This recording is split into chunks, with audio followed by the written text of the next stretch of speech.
You are listening to WBHM Digital Broadcasting, Birmingham, Alabama.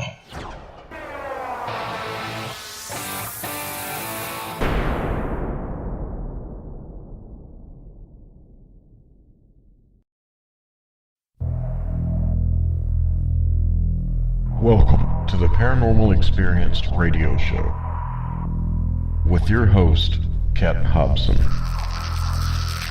We are here to learn all we can about every type of experience within the paranormal.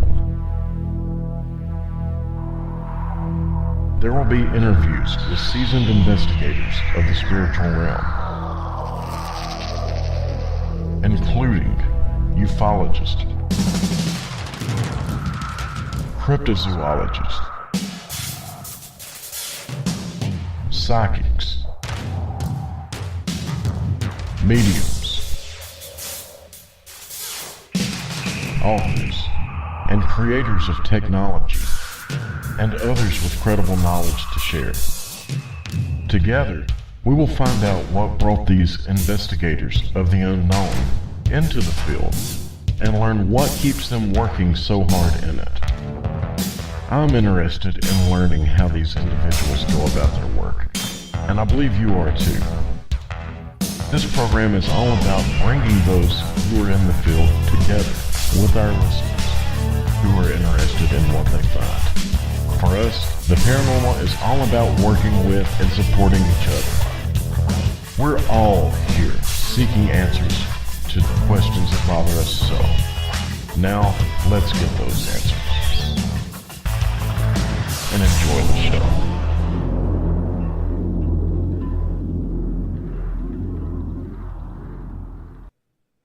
Welcome to Paranormal Experienced. I am your host, Kat Hobson, here on WBHM Digital Broadcasting, and I'm so glad you're here.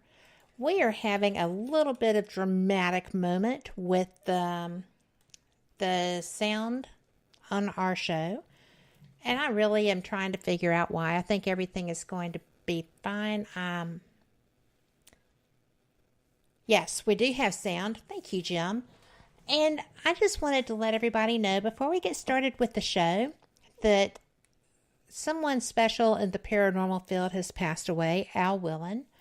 It was unexpected and sudden, and there is a memorial sign set up for him. You can find it on Facebook, and if you're so inclined, I just wanted to let you know that's there. That being said, I am so excited about tonight's show because I have my friend, my colleague, my co-investigator, truly a partner in crime. So, not big crimes, but Frank Lee. And, you know, we do all kinds of weird things and talk about all kinds of weird things. So, tonight y'all get to hear about that. And Jim Allergy did not. It's Frank Lee.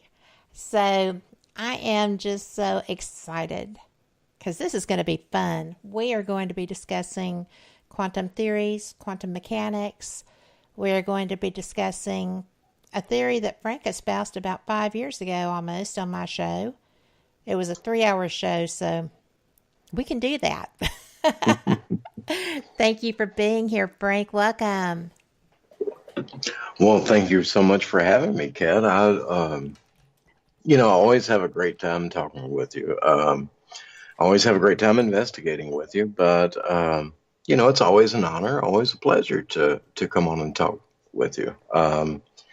Been really excited about some of the things going on here recently, of course, and then when you talked to me about coming on the show and sharing some of the recent research, of course, I was ecstatic.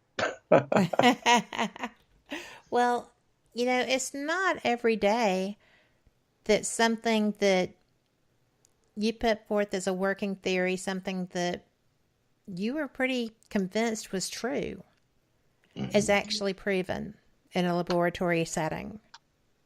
Mm-hmm. And that happened to you. Yes, very recently. Oh, I cannot believe you're going to be reticent. You're never reticent. Come on and pop That that out there, you. well, you know the thing about it is when I'm just going to say when I saw because regularly I read medical journals. I try to stay up on the neuroscience studies and a lot of the biological studies that are being done. And it's kind of like I said last time I was on your show. That if you want to really keep up with paranormal research and really know what's going on, you need to stay off the paranormal websites and look at some of these university websites, and it will not by any means be labeled paranormal or have that keyword in it anywhere, because no scientist who wants to keep their tenure is going to attach that label anywhere on anything they write, But there because is one that attached parapsychological. hmm yep, that one of the brave ones. That but I was saying that, and that's why I read so many of these journals and keep up with that, is I want my research to I don't want to know something that's been copied and pasted from a paranormal website that was thrown up on a blog on AOL in 1994 and has been copied and pasted 1,000 times since. At least. Um, right, and inaccurate when it was put up the first time. Um, I want to know, what is science doing? What's going on in the lab? What are doctors finding? And so that's what I do. And you have to know how to kind of sort of read between the lines, I guess would be a good way of putting it, at what you're looking at. You've got to educate yourself enough to know what are the patterns. How is this relevant to this? And that's what happened. During our marathon show that we did here a few years ago, we were talking about energy lines, and Yes. we talked about everything. We talked about brain waves, about the difference in alpha waves, beta waves, theta waves. We were talking in, ley lines and Schumann resonance, and Well, it did I take mean, 3 hours.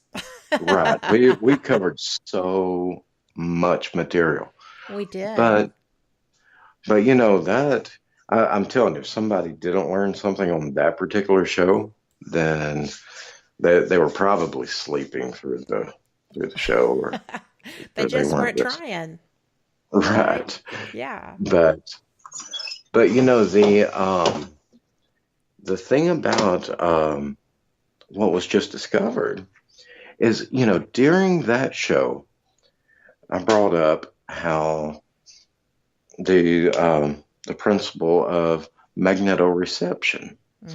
which is, that's how birds migrate. They fly south for the winter by being able to. Birds can literally see the Earth's magnetic field. Hmm. I mean, not.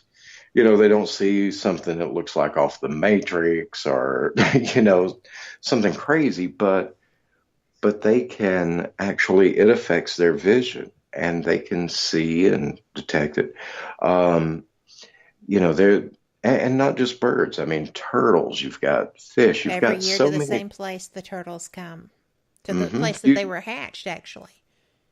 right. That sense of navigation that certain animals have, it's not, they're not just getting lucky. It's an instinct that's built into them.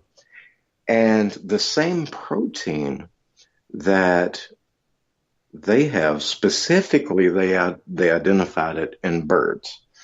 Um, they found that same protein to be contained within the human eye.